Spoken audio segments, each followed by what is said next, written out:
Bem, queridos, estamos hoje caminhando aí para o último estudo do livro do Eclesiastes. Passamos alguns meses estudando esses 12 capítulos do livro do Eclesiastes. Eu intitulei o sermão de hoje, o estudo de hoje, Final. É o fim, são as últimas recomendações. Eu sou professor por vocação e fui professor de seminários por muito tempo. E eu tinha uma frase que por vezes eu usava e falava assim para os alunos: olha, se vocês se esquecerem de tudo que eu falei hoje, vocês não devem esquecer disso aqui. E aí eu colocava para eles um foco, aquilo que era central, um conceito central, ou uma ideia que eles não deveriam de maneira nenhuma se esquecer. E eu acho que é exatamente esse o espírito do final do livro do Eclesiastes. Esse livro muito preocupado com as questões da vida, da existência, especialmente uma preocupação sistêmica com a existência vazia, a existência sem sentido, e apontando para alguns caminhos que os seres humanos procuram para encher seus corações, buscar realização em determinadas coisas, e este autor sempre concluía: olha, tudo isso é vaidade, tudo isso é nulo, tudo isso é vazio, isso vai passar, isso é existencial. De alguma maneira, esse livro complexo em sua reflexão coloca para mim e para você desafios de enfrentarmos a vida com sabedoria. E essa parte final do capítulo 12, os versos 9 a 14, a gente encontra o autor, ou o compilador, o colecionador deste livro, das sabedorias, das ditos sapienciais que ele colocou aqui, muito preocupado com fechar esse livro com a famosa chave de ouro. Dar aquela palavra: se você esquecer de tudo, olha, não se esqueça disso. E eu vejo esse final do livro do Eclesiastes em tom de conselho, em tom de síntese do essencial, tentando comunicar às pessoas aquilo que elas deveriam lembrar sobre todas as coisas para viverem uma vida sábia. É interessante, queridos irmãos e irmãs, que esse livro fala de muitas coisas que valem a pena e de muitas coisas difíceis que eu e você podemos passar na existência. Ainda assim, apontando as coisas difíceis, apontando os grandes desafios, as complexidades, as ambiguidades que a gente convive cotidianamente na existência, ele fala: olha, vale a pena procurar a sabedoria. Vale a pena construir uma vida sábia. E é interessante que há nessa conclusão um esforço do autor para dizer: olha, eu me esforcei para conhecer, para ensinar, eu me esforcei para passar para vocês o que compõe uma vida sábia e como que a gente pode evitar aquilo que é falso, aquilo que é vazio, aquilo que não traz sentido. Como que eu posso romper completamente com essas dificuldades, tomando uma opção para uma vida em sabedoria. Todavia, ele reconhece que o esforço de viver uma vida sábia e de viver uma vida cheia de contentamento e satisfação, pleno, íntegro, é um grande desafio. É um desafio, vamos dizer, limitado, inalcançável. A gente não consegue dar conta de toda a complexidade em todo o tempo. Mas ainda assim, ele fala: vale a pena procurar a sabedoria, vale a pena construir uma vida sábia, vale a pena guardar a regra de ouro. Bem,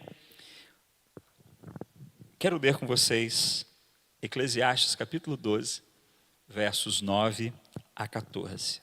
Encontramos assim o texto sagrado: o pregador, além de sábio, ainda ensinou ao povo o conhecimento, atentando e esquadrinhando, compôs muitos provérbios. Procurou o pregador achar palavras agradáveis, e escrever com retidão palavras de verdade. As palavras dos sábios são como aguilhões, como pregos bem fixados, as sentenças coligidas, dadas pelo único pastor. Demais, filho meu, atenta. Não há limite para fazer livros, e o muito estudar é enfado da carne. De tudo o que se tem ouvido, o resumo é: teme a Deus, guarda os seus mandamentos, porque isto é o dever de todo homem. Porque Deus há de trazer a juízo todas as obras, até as que estão escondidas. Como eu disse, a conclusão vem em tom de exortação, aconselhamento. Vem em tom de, olha, me esforcei para cumprir minha tarefa. Me esforcei como sábio para ensinar vocês. Olha, fiz aqui uma coleção, coletei muitos provérbios, muitas sentenças de sabedoria, muitos exemplos. Me esforcei ao máximo para informar a vocês sobre o conhecimento, sobre a vida em sabedoria.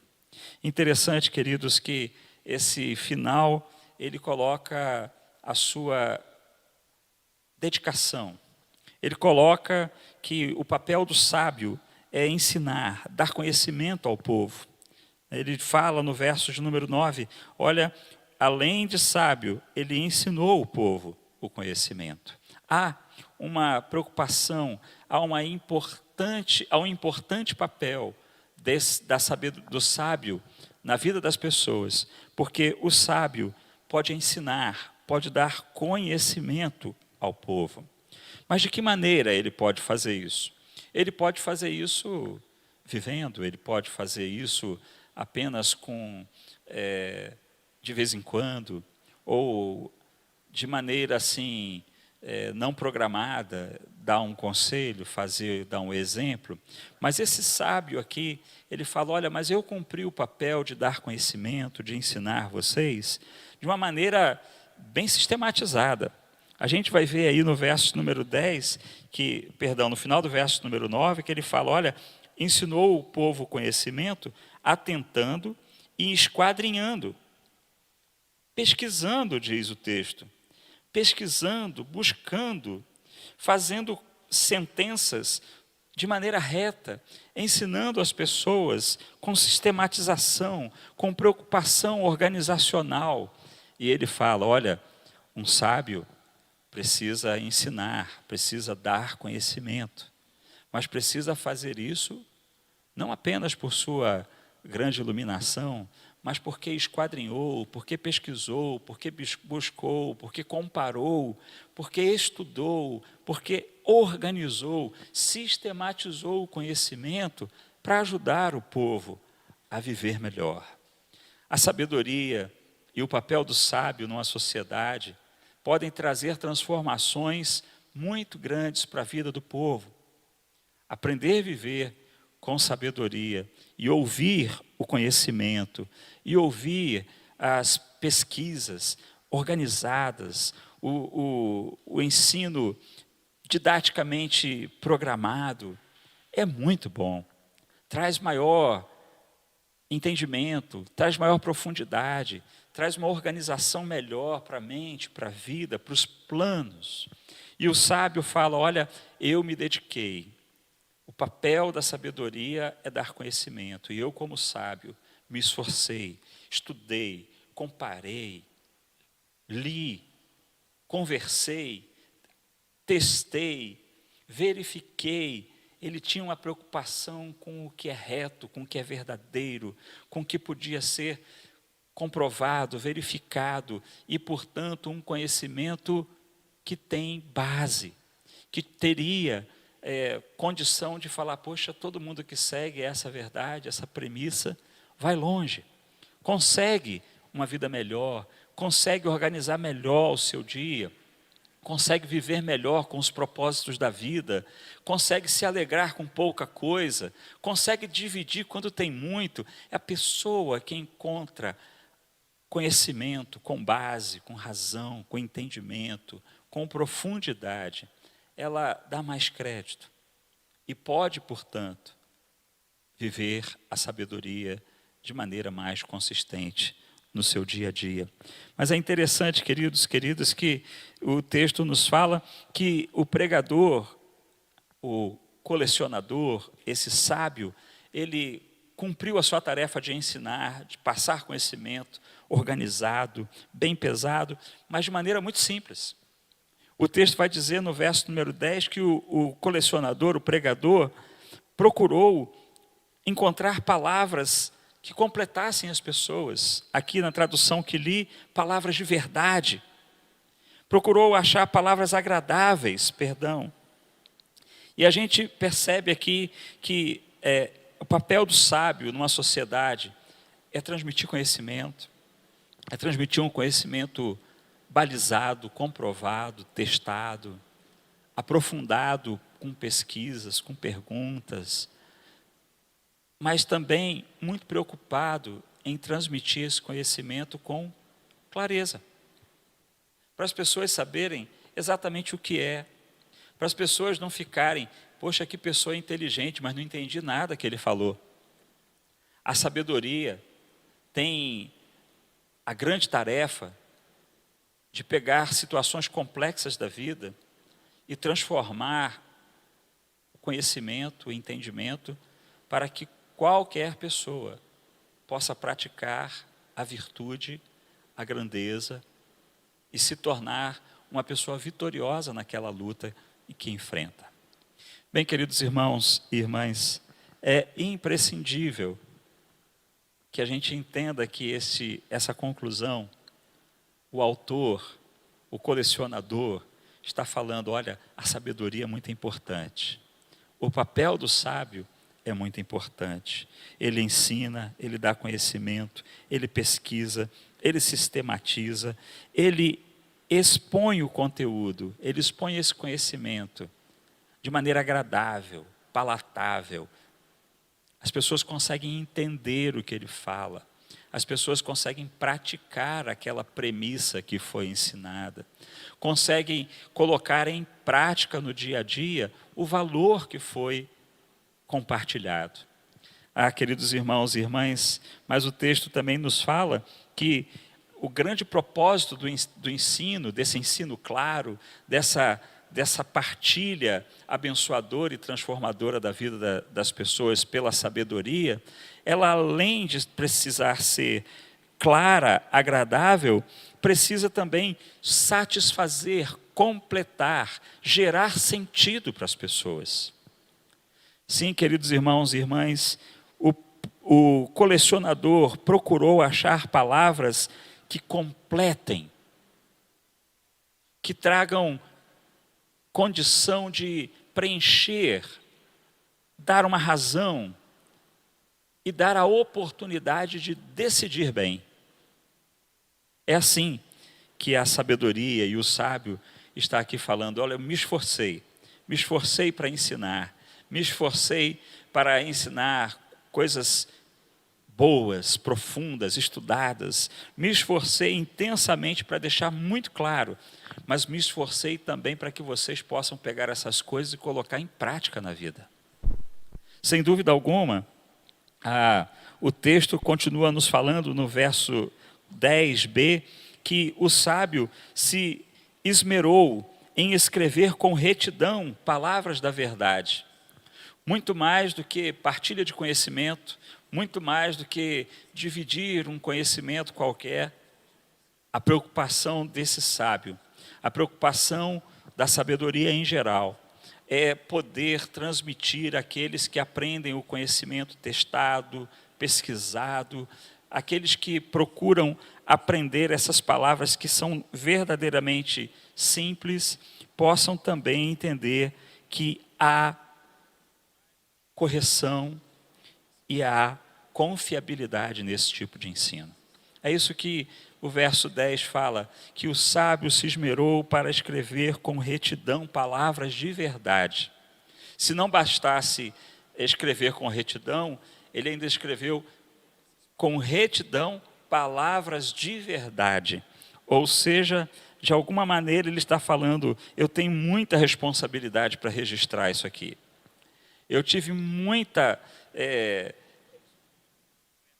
vontade de perpetuar para vocês algo que de fato fosse reto, único, verdadeiro, algo que pudesse trazer para vocês uma diretividade, vocês saibam tomar boas decisões e com clareza saibam sempre optar pelos melhores caminhos. No verso de número 11, ele fala aqui que o sábio, em todo o seu processo de conhecimento, em todo o seu processo de estudo, pesquisa, ele também depende de outras pessoas. Interessante que o verso número 11, ele fala assim, as palavras dos sábios são como aguilhões, como pregos bem fixados às sentenças coligidas, dadas pelo único pastor. Há também uma tradução que pode ser assim entendida, como pregos que foram bem fixados pelos senhores que estão na congregação. De alguma maneira, esse verso nos aponta que os sábios aprendem com outros sábios. E que para as suas palavras serem firmes, retas e verdadeiras, testadas, comprovadas e solidamente compreendidas como conhecimento, eles aprendem com outros sábios. Eles aprendem com outras pessoas. Então, esse texto nos apresenta que reconhecer a multidão de sábios é muito importante. Mas também o verso 11 afirma que há uma fonte superior e suprema. Há uma fonte da sabedoria que não depende apenas da congregação dos sábios, ou do entendimento dos humanos que estão ali produzindo conhecimento. Ele afirma que a fonte da sabedoria e de onde advém a capacidade do sábio, ele afirma que vem pelo único pastor. Referindo-se, provavelmente, ao Deus eterno. Porque logo à frente, ele vai falar sobre esse temor que deve estar acima de todas as coisas. Bem, queridos irmãos e irmãs, a conclusão do livro, o autor fala, olha, eu amo a sabedoria, amei estudar, conhecer, amei produzir tudo que produzi, conversei com pessoas, estive junto com outros sábios, amadurecemos essas ideias, sistematizamos tudo isso, organizamos todo esse livro, organizamos todas essas sentenças de sabedoria para ajudar vocês com clareza, com retidão, como se fossem pregos firmes, como se fossem aguilhões que penetram a nossa carne, a nossa alma. E a gente vai perceber, queridos irmãos e irmãs, que ele fala com determinada consciência de responsabilidade, mas também com uma consciência de dever cumprido. Como alguém que produziu algo para o bem do seu próximo. Sabedoria que iria ser passada para as futuras gerações. Sabedoria que chegou a mim e a você em pleno século 21. Essa competência do sábio, o seu papel em produzir conhecimento, em ajudar as pessoas a entender as palavras da verdade e em se manterem fiéis àquilo que vem da fonte eterna do Supremo Pastor. Mas, queridos, queridas, esta conclusão, o autor, ele continua dizendo que para a sabedoria efetivamente se constituir como saudável, benéfica, ela precisa ser reconhecida por sua idoneidade e firmeza. ela precisa ser verificada em sua profundidade e capacidade de interiorização. Me chama a atenção a ideia do verso número 11, quando o autor coloca para descrever a firmeza e a idoneidade da sabedoria, objetos pontiagudos. Vocês repararam? Veja comigo aí, por favor, mais uma vez, o verso número 11. As palavras dos sábios são como aguilhões. As palavras dos sábios são como pregos. Dois objetos pontiagudos. Algumas traduções podem trazer unhas no lugar de pregos. Mas é interessante que mesmo a unha é um objeto fino, né? Não é bem um objeto, né? É parte do nosso corpo, né? É parte do nosso corpo, é firme e resistente, não solta com facilidade. Aliás, dói muito arrancar uma unha. É assim que a sabedoria é verificada em sua idoneidade, em sua firmeza. Ao mesmo tempo, em sua profundidade e na capacidade de interiorização. Por isso, o autor utilizou-se de imagens de objetos pontiagudos, ou também podendo ser traduzido como a unha. Mas é interessante, queridos, por que aguilhão, prego, agulha, presa? Por quê? Por que esses objetos? Porque esses objetos têm a capacidade de penetrar, de romper impedimentos e mesmo assim se fixar onde penetraram, mesmo que cause dor, mesmo que cause desconforto.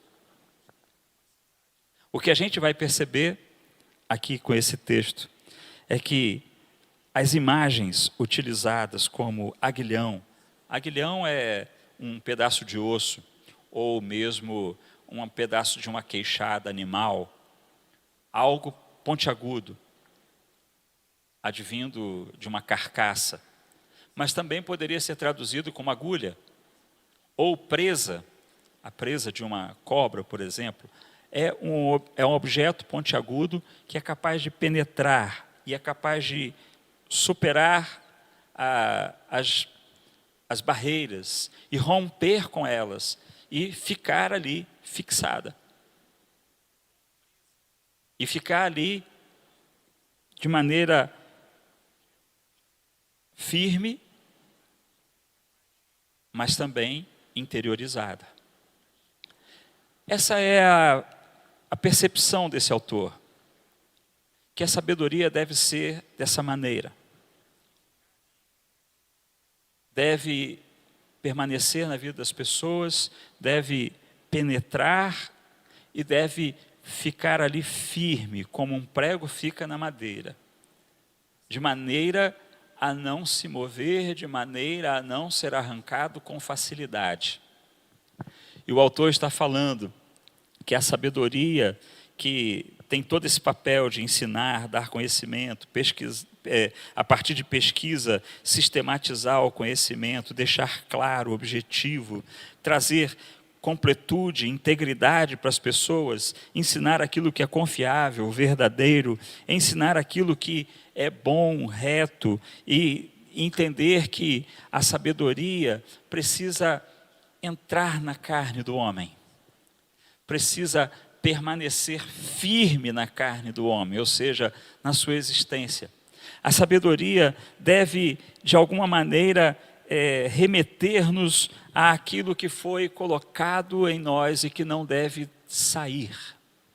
Aquilo que penetrou, aquilo que foi aprofundado em nós enquanto conhecimento de bem, enquanto conhecimento que traz sentido, satisfação para a vida. A gente precisa, sem dúvida alguma, entender que a sabedoria precisa dessa idoneidade, dessa firmeza, dessa profundidade, essa capacidade de entrar na vida e ali permanecer de maneira contínua e certamente transformadora. Mas também, queridos, o autor chega no verso 12 e fala, não sei se com um pouco de cansaço, porque falar de sabedoria, falar da vida, falar de prazeres e dores é realmente desgastante.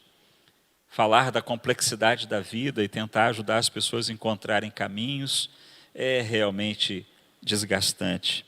E ele no verso número 12, ele fala, ó filho, com aquele tom de conselho, né? Ó filho, presta atenção, fazer livro é interminável.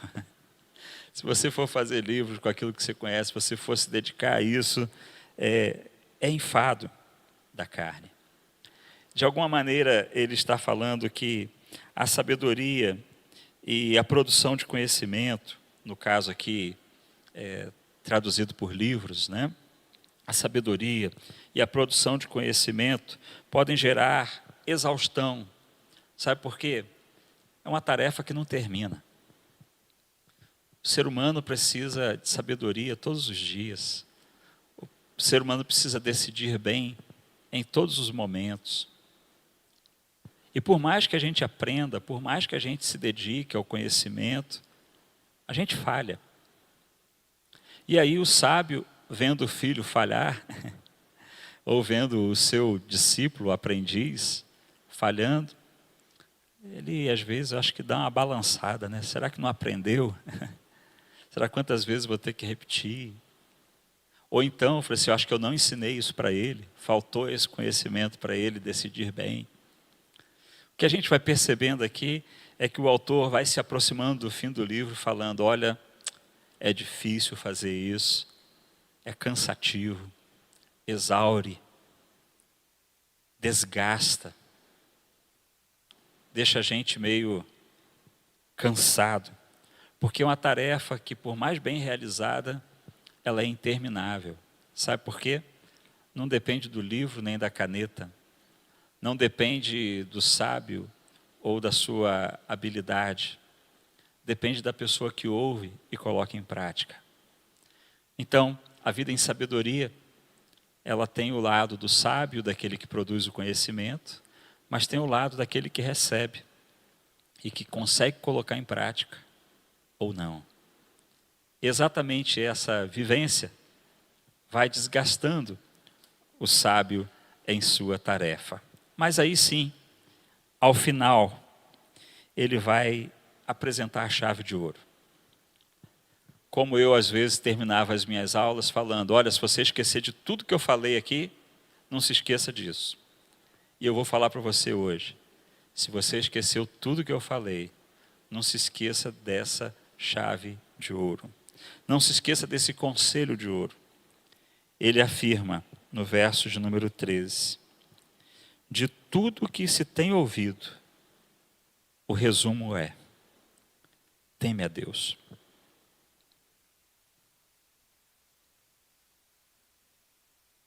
Se você esquecer tudo, se você por acaso um dia decidir sem pensar muito, você não pode deixar de pensar nisso. Teme a Deus. O conselho de ouro desse sábio é a sabedoria sintetiza conhecimento, mas nesse conhecimento ele dá 3 conselhos finais, como conselhos de ouro. O primeiro é, teme a Deus. Faça tudo lembrando que Deus vê todas as coisas. Faça tudo lembrando que Deus realiza o seu propósito, a sua vontade. Mas lembre-se que Ele está olhando para a sua vida. Interessante que lá no verso 14 ele fala, porque Deus vai trazer a juízo todas as obras, quer sejam boas, quer sejam más. Ele diz, até as que estão escondidas. Interessante, queridos, queridas, que o primeiro conselho de ouro, no fim do livro do Eclesiastes, é temor a Deus como fonte de toda sabedoria. Se você precisa de algo, pense em Deus. E lembre, Deus vai ver se eu acertei ou se eu errei. Deus sabe o que eu pensei. Deus sabe o que eu senti. Teme a Deus. Na dúvida, coloque o conselho de ouro em prática. Tema ao Senhor. Entenda que dele vem toda a fonte de sabedoria, mas entenda também que ele vai julgar todas as coisas, boas e más, as que estão explícitas e as que estão implícitas, as que estão expostas e as que estão escondidas. Sim, esse é o conselho, o primeiro grande conselho, temer a Deus. O segundo conselho é, guarde os seus mandamentos. Está aí, logo na sequência. O resumo é, teme a Deus e guarde os seus mandamentos. Quem teme ao Senhor, quer fazer o que Ele manda. Quem reconhece Deus em sua autoridade, quer viver com aquilo que Ele ensina, que Ele determina. Quem reconhece que Deus é Senhor, superior, fonte de toda sabedoria, vai colocar no seu dia a dia os preceitos de Deus em atividade. Vai decidir por aquilo que é orientação divina.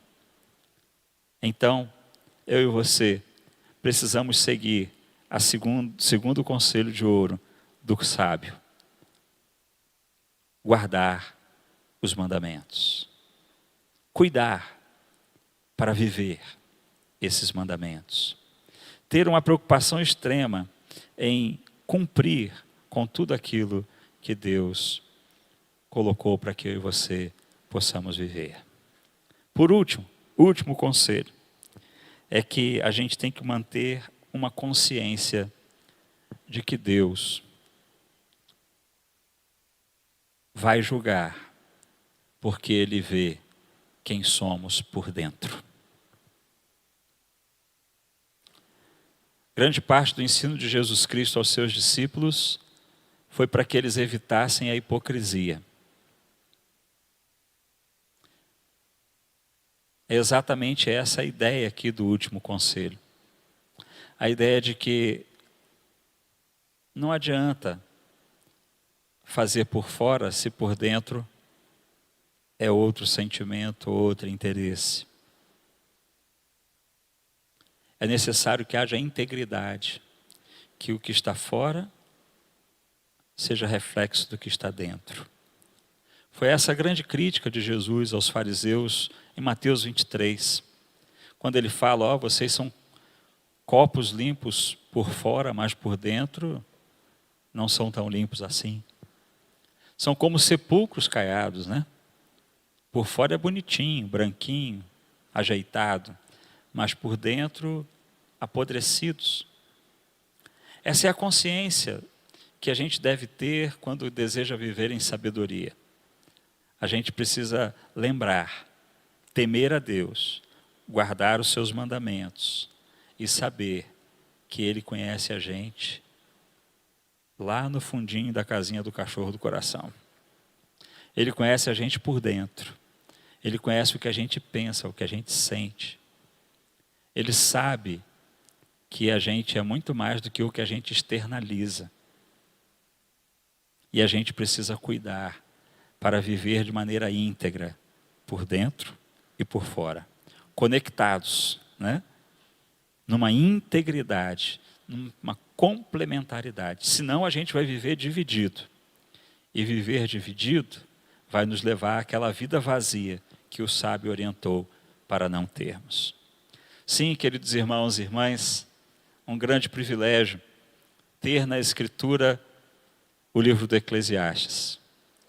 Um grande aprendizado, poder estudar e tentar entender, colocar em prática os ensinos deste colecionador de sabedoria. Mas privilégio também é lembrar de que toda sabedoria vem de Deus. Porque todo dom perfeito vem dele. Mas também manter viva na consciência, ainda que a gente possa esquecer de algumas coisas, que a gente deve temer a Deus, guardar os seus mandamentos e manter vivo na consciência de que Ele vai nos julgar por aquilo que a gente é por fora e é por dentro. Que Deus te ajude e me ajude a guardarmos os conselhos de ouro do final do livro do Eclesiastes. Deus te fortaleça, te abençoe e te auxilie no grande desafio de viver com integridade diante de Deus. Como nós concluímos o livro do Eclesiastes hoje, semana próxima quarta-feira, nós iniciaremos um outro estudo da Bíblia, Mensagens do Deserto. Nós vamos estudar os textos da Bíblia que mencionam a vida no deserto. Começando a ler da vida do deserto após a saída do Egito e podendo verificar na Bíblia como que o deserto pode nos ensinar. Eu creio que vamos ter muitas surpresas e agradáveis exortações para a nossa vida nesse tempo. Então, conto com você para continuarmos estudando as Escrituras juntos às quartas-feiras, no nosso culto de celebração e ensino. Vamos estudar juntos as mensagens do deserto. Que Deus te abençoe, te conceda um final de noite muito feliz e um restante de semana abençoado. Espero que você também esteja conectado aí às nossas redes sociais. Amanhã daremos início a um programa, a um projeto de discipulado, de aperfeiçoamento da vida cristã, chamado Mente Transformada. E você é nosso convidado para fazer parte desse grande projeto, grande no sentido de que é de grandioso valor, mas é um projeto simples que pretende ajudar você a viver em fidelidade a Jesus Cristo e ao seu Evangelho. Que Deus te abençoe e nos abençoe por sua presença eterna. Por isso, Senhor, nós clamamos a tua bênção sobre nós. Que o teu amor, ó Pai, que a tua graça, ó Filho, e que o teu consolo, ó Espírito Santo, caia sobre nós, sobre todas as pessoas espalhadas pela face da terra, hoje e sempre. Amém. Deus abençoe, queridos.